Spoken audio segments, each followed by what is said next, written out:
Assalamualaikum warahmatullahi wabarakatuh. Salam guru penggerak. Apa kabar semuanya? Mudah-mudahan selalu dalam keadaan sehat dan bahagia. Perkenalkan, saya Yasni Prihati, calon guru penggerak dari Angkatan 5. Saya merupakan guru bahasa Inggris di SMP Tionghoa Banjarmasin dan berasal dari kota Banjarmasin. Berikut ini akan saya paparkan siapa itu Bapak Ki Hajar Dewantara dan bagaimana refleksi filosofis Bapak Ki Hajar Dewantara. Check this out. 2 Mei diperingati sebagai hari apa ya? Very good. 2 Mei adalah Hari Pendidikan Nasional. Nah, kira-kira siapa tokoh pendidikan nasional kita di Indonesia? Nah, ada yang kenal nggak ya? Ini adalah Bapak Ki Hajar Dewantara. Yang satunya foto versi kartun. Nah, ini nih yang foto asli beliau. Kayaknya jarang deh yang tahu ya. Tak kenal maka tak sayang. Berikut adalah biografi singkat Bapak KHD atau Bapak Ki Hajar Dewantara. Beliau lahir di Yogyakarta 2 Mei 1889. Beliau berasal dari lingkungan keluarga keraton Yogyakarta. Beliau lahir dengan nama asli Raden Mas Suwardi Suryaningrat. Beliau pernah bersekolah di sekolah berikut ini. Yang pertama, ILS atau Sekolah Belanda 3, kemudian di Sekolah Guru di Yogyakarta, dan selanjutnya adalah Stovia, Sekolah Kedokteran yang berada di Jakarta. Namun, pendidikan di Stovia ini tidak dapat diselesaikan karena beliau sakit. Nah, berikutnya, beliau juga pernah menjadi reporter dan jurnalis, kemudian mendirikan perguruan taman siswa pada tahun 1992 dengan tujuan mendidik masyarakat Bumi Putra. Banyak sekali karya tulis beliau. Tema tulisannya kemudian beralih dari nuansa politik ke pendidikan dan kebudayaan berwawasan kebangsaan. Melalui tulisan-tulisannya itulah Ki Hajar Dewantara berhasil meletakkan dasar-dasar pendidikan nasional bagi negeri Indonesia. Perjuangannya di bidang pendidikan dan politik inilah membuat pemerintah Indonesia menghormatinya dengan berbagai jabatan dalam pemerintahan Republik Indonesia.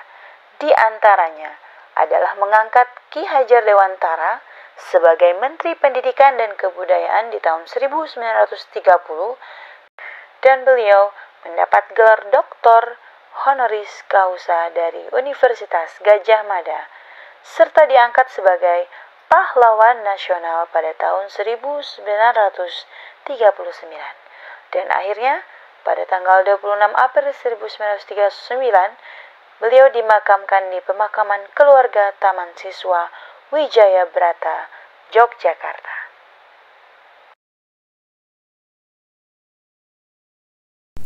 Nah, ini adalah konsep trilogi Bapak Ki Hajar Dewantara. Yang pertama, Ing Ngorso Sung Tulodo. Yang kedua, Ing Madya Mangunkarso. Dan yang ketiga, Tuturi Handayani. Berikut adalah penjelasan tentang konsep trilogi Bapak Ki Hajar Dewantara.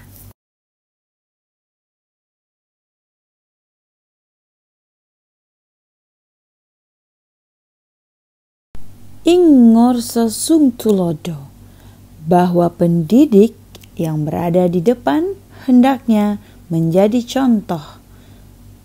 Sung dalam bahasa Jawa berarti memberi, berasal dari kata asung, sedangkan sung berarti menjadi karena antara memberi dan menjadi memiliki makna yang berbeda. Maka seorang guru, pengajar atau pemimpin harus bisa memberikan contoh serta panutan kepada orang lain di sekitarnya saat ia berada di depan. Yang kedua adalah ing madya mangun korso. Ing madya artinya di tengah. Tengah mangun memiliki arti membangkitkan atau menggugah, dan korso artinya bentuk kemauan atau niat. Makna dari ing madya mangun korso ialah seseorang di tengah harus juga mampu melibatkan diri, membangkitkan atau menggugah semangat. Maka sebagai seorang guru atau pengajar berada di tengah-tengah orang lain maupun muridnya, guru harus bisa membangkitkan atau membangun niat, kemauan, dan semangat dalam diri orang lain di sekitarnya. Dan yang terakhir adalah tuturi handayani. Tuturi artinya mengikuti dari belakang, dan handayani berarti memberikan dorongan moral atau dorongan semangat, sehingga memiliki arti seseorang harus memberikan dorongan moral dan semangat kerja dari belakang. Pendidik harus mampu memberi kemerdekaan kepada peserta didik dengan perhatian sepenuhnya untuk memberikan petunjuk dan pengarahan. Oke, dan berikut ini adalah dasar-dasar pendidikan. Bapak Ki Hajar Dewantara menjelaskan bahwa tujuan pendidikan yaitu menuntun segala kodrat yang ada pada anak-anak agar mereka dapat mencapai keselamatan dan kebahagiaan yang setinggi-tingginya, baik sebagai manusia maupun sebagai anggota masyarakat. Oleh sebab itu, pendidik itu hanya dapat menuntun tumbuh atau hidupnya kekuatan kodrat yang ada pada anak-anak, agar dapat memperbaiki perilakunya, bukan dasarnya, hidup dan tumbuhnya kekuatan kodrat anak. Berikut ialah filosofi pendidikan oleh Bapak Ki Hajar Dewantara, bahwa peran pendidik diibaratkan seorang petani atau tukang kebun yang tugasnya adalah merawat sesuai kebutuhan dari tanaman-tanamannya itu agar tumbuh dan berbuah dengan baik. Tentu saja beda jenis tanaman, beda perlakuannya. Artinya bahwa kita seorang pendidik harus bisa melayani segala bentuk kebutuhan metode belajar siswa yang berbeda-beda, berorientasi kepada anak. Kita harus bisa memberikan kebebasan kepada anak untuk mengembangkan ide, berpikir kreatif, mengembangkan bakat minat siswa, merdeka belajar. Tapi kebebasan itu bukan berarti kebebasan mutlak. Perlu tuntunan dan arahan dari guru supaya anak tidak kehilangan arah dan membahayakan dirinya. Dan Bapak Ki Hajar Dewantara juga mengingatkan bahwa dalam menuntun kodrat anak harus disesuaikan dengan kodrat alam dan kodrat zaman. Kodrat alam adalah lingkungan alam tempat peserta didik berada, baik itu kultur budaya maupun kondisi alam geografisnya. Sedangkan kodrat zaman adalah perubahan dari waktu ke waktu. Bila melihat dari kodrat zaman saat ini, pendidikan global menekankan pada kemampuan anak untuk memiliki keterampilan abad 21 dengan melihat kodrat anak Indonesia sesungguhnya. Dan bahwa pengaruh dari luar tetap harus disaring dengan tetap mengutamakan kearifan lokal budaya Indonesia. Alhamdulillah, setelah saya mengetahui bagaimana pemikiran-pemikiran dari Bapak Ki Hajar Dewantara, dulu saya sempat percaya bahwa dengan tindakan tegas, hukuman, itu semua bisa merubah perilaku siswa. Tapi ternyata perubahan yang terjadi cuma didasari oleh rasa takut dan bersifat sementara, bukan atas kesadaran pribadinya. Dan saat itu saya masih belum banyak memberikan model-model pembelajaran yang menyenangkan bagi anak. Dan setelah mempelajari pemikiran Bapak Ki Hajar Dewantara ini, maka pemikiran yang berubah dari saya adalah bahwa saya harus memberikan tuntunan kepada anak didik dengan lebih sabar dan ikhlas, karena mereka masing-masing unik dan berbeda.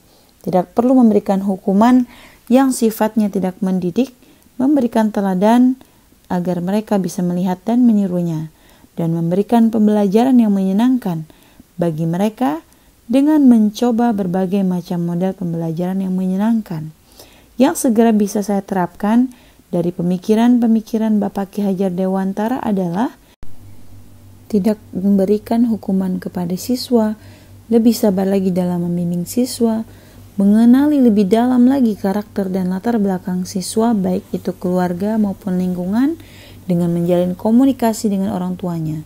Hal ini bisa dilakukan dengan kunjungan rumah atau home visit kepada wali murid atau orang tua siswa, dan memberikan pembelajaran yang menyenangkan bagi siswa melalui pemilihan media pembelajaran yang bervariasi, baik berupa gambar, video, audio, atau pembelajaran yang berbasis permainan yang disebut game-based learning. Sekian pemaparan dari saya. Sampai jumpa lagi di video-video berikutnya. Wabillahi taufiq wal hidayah. Wassalamualaikum warahmatullahi wabarakatuh.